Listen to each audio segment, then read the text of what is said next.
Ready for a deep dive into, well, the mind. We're exploring Flowers for Algernon today. Ah, Flowers for Algernon. Told through those progress reports, Yeah. by Charlie Gordon. Yeah. And you really get to walk in his shoes as he goes through this experimental surgery, trying to increase his intelligence. And what's so powerful about it, I think, is that Keyes uses Charlie's own words Right. to grapple with these huge questions about what intellect is, about ethics, about being human, really. Um, it's like watching someone meet themselves for the first time again and again. That's such a good way to put it. It really is like Right. you see that most in how Charlie's writing changes. Right? I mean, those early entries, they're full of misspellings. I mean, he writes progress report. Right. It paints a picture of his world before the surgery. But then as his intelligence grows, the writing becomes like this incredible tool. Absolutely. You see him playing with these really complex sentences, question like, what does it even mean to be a genius? And it's not just a stylistic thing. I mean, it really underscores that paradox of intelligence, which is often the more we learn, the more we realize we don't know. It's so true. And Charlie really starts to bump up against that. Think about Dr. Strauss's analogy with the measuring cup, right? Okay, yeah. It illustrates how IQ is really about capacity, not content. So you can have this huge cup, but if it's empty... It's not really doing anything for you. Exactly. And that clashes so much with Professor Niemer, who's obsessed with IQ. Like, it's the only thing that matters. Right, like it's the be-all and end-all of intelligence. And it really gets to the heart of what we're trying to figure out in this deep dive of what does it mean to be intelligent? Is it just about acing tests? Or is there something more to it, something deeper? And Charlie makes you face those assumptions, I think, especially when you see how people treat him so differently based on how smart they think he is. Oh, absolutely. Like at the bakery, before the surgery, his coworkers, they're cruel. They make fun of him constantly. They pull a Charlie Gordon, and he doesn't even get it And it's heartbreaking because he thinks they're his friend. just because they're laughing. Exactly. And it gets at this deep need within him to connect, to belong.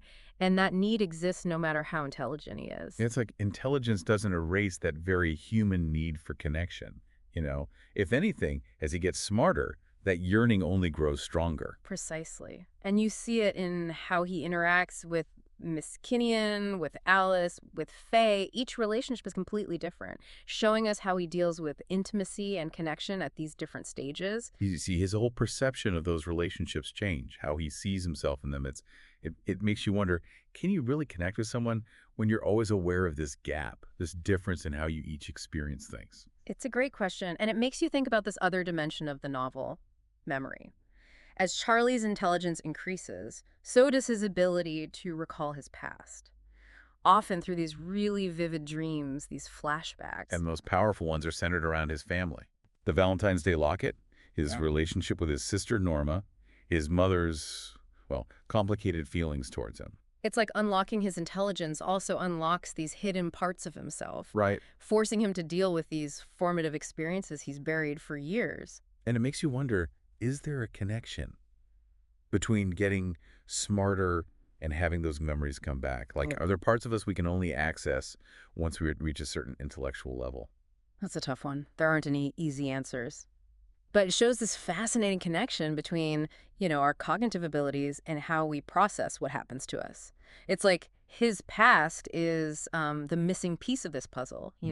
Once those memories resurface, you start to see how they've shaped him. His desire for love, his need to prove himself. And the tragedy is, even when he's at his smartest, those insecurities don't just disappear. Right. It's almost like his intelligence just makes them even stronger. Yeah. Like he's too aware of how people see him. He's always analyzing them, picking apart everything they say, everything they do. Yeah, and this is where the ethics of it all, the whole experiment, really hit you. You remember those arguments between Dr. Strauss and Professor Niemer? Intense. Oh, yeah. Strauss is so uneasy, so worried about the potential consequences for Charlie. But Niemer, he's driven by this need for scientific glory. Like they're both sides of scientific progress. Right, exactly. You got the cautious approach and then the relentless pursuit of knowledge, Yeah. no matter the cost. Yeah, and as Charlie gets even smarter than them, you start to see him wrestling with these dilemmas too. He's not just a subject anymore. He's aware of how they're using him, how his experience is fueling their ambition. It makes you question the whole idea of informed consent.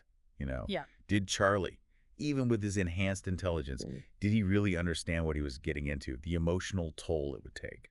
Such a good question. And it's one that's even more relevant today, right? When you think about all the advancements we're seeing, genetic engineering, cognitive enhancement, are we ready for what that means? For individuals like Charlie, but for society too? Big questions. Yeah. And it makes you wonder, if we could achieve that level of, like, artificial intelligence enhancement, should we? What would we be risking? These are the questions we need to be asking. And they all come back to something else that Charlie's story highlights: the limitations of intelligence. Yes, he has these moments of amazing insight, but he's also confronted with how much he doesn't know. How much is still a mystery. Yeah, it's like the more intelligent he becomes, the more he realizes how much is still out there. Hmm? Kind of exhilarating, but also terrifying, isn't it? For sure. And it really challenges the assumption that intelligence is the answer to everything. Charlie's reached the peak of intellectual achievement, and yet he's still struggling with loneliness, with heartache, with the fact that some things he just can't understand. So if intelligence isn't the answer, then what is? Where do we find meaning, connection, in a world that can feel so chaotic? Well, I think Flowers for Algernon suggests that it's not about reaching some extraordinary level of intelligence. It's about recognizing the importance of human connection, empathy, understanding, even when we're different. And we see that through his relationships. Even as his intelligence changes, that desire for love, for belonging, it never goes away. Exactly. Think about Alice, right?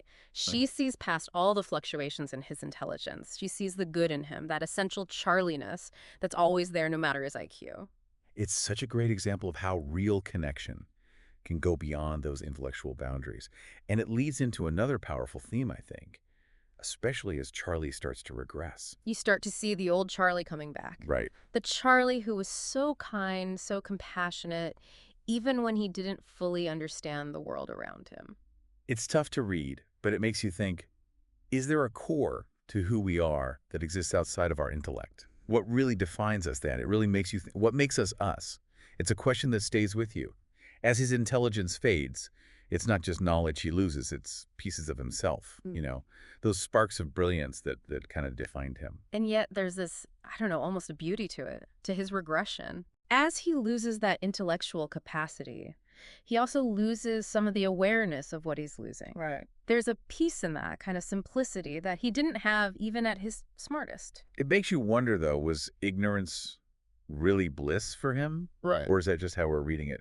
Did he gain more than he lost Yeah. through this whole thing? It's hard to say, but Flowers for Algernon makes you think our worth as people, it's not all about how smart we are. Right. Even as Charlie regresses, that kindness, that real desire to connect with people, it never goes away. It really shows you the strength of the human spirit, It does. And it makes you think about how we connect intelligence with happiness, Yeah. as if one automatically leads to the other.